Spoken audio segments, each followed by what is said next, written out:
লক্ষ জনতার মাঝে বাবার জন্য ফুঁপিয়ে কাঁদলেন এই মুসলিম মেয়ে।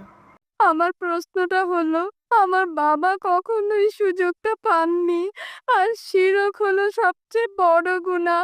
আমি জানতে চাচ্ছি এমন কোনো দোয়া কি আছে যেটা আমি আমার বাবার জন্য করতে পারি যাতে তার গুনাহ ক্ষমা করে দেওয়া হয়? পবিত্র কোরআনে সূরা নিসা অধ্যায় ৪ আয়াত ৪৮ বলা হয়েছে যে আল্লাহ যদি চান তিনি যে কোনো গুনাহ ক্ষমা করতে পারেন, তবে তার সাথে শরিক করা কখনোই ক্ষমা করবেন না। কারণ ইসলাম ধর্মে শিরক করা সবচেয়ে জঘন্যতম পাপ। তবে কেউ যদি শিরক করে আর মৃত্যুর আগে যদি অনুতপ্ত হয়, আল্লাহ ক্ষমা করতে পারেন। কিন্তু মুশরিক অবস্থায় মারা গেলে তার দোজখের অধিবাসী হওয়া ছাড়া কোনো উপায় নেই। যদি সেই লোকটা জীবিত থাকে, আপনি দোয়া করতে পারবেন আল্লাহ যেন তাকে হেদায়েত করেন। যদি জানেন মুশরিক অবস্থায় মারা গেছে, তার জন্য দোয়া করতে পারবেন না। এ ব্যাপারে পবিত্র কোরআনে বলা হয়েছে ইব্রাহিম আলাইহিস সালাম তার বাবার জন্য দোয়া করেছিলেন যে ছিল মুশরিক। তখন আয়াত নাজিল হলো। পবিত্র কোরআনে সূরা ইব্রাহিম অধ্যায় ৪ আয়াত ৩০ থেকে ৪১ আছে।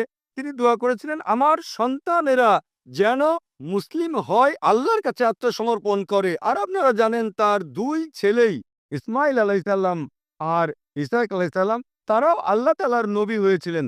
তাই বলে আপনাকে বলবো, আপনি আল্লাহ সুবহানাহু ওয়া তাআলার কাছে দোয়া করেন যেন আপনার সন্তানেরা আল্লাহর কাছে আত্মসমর্পণ করে সরল পথে থাকে।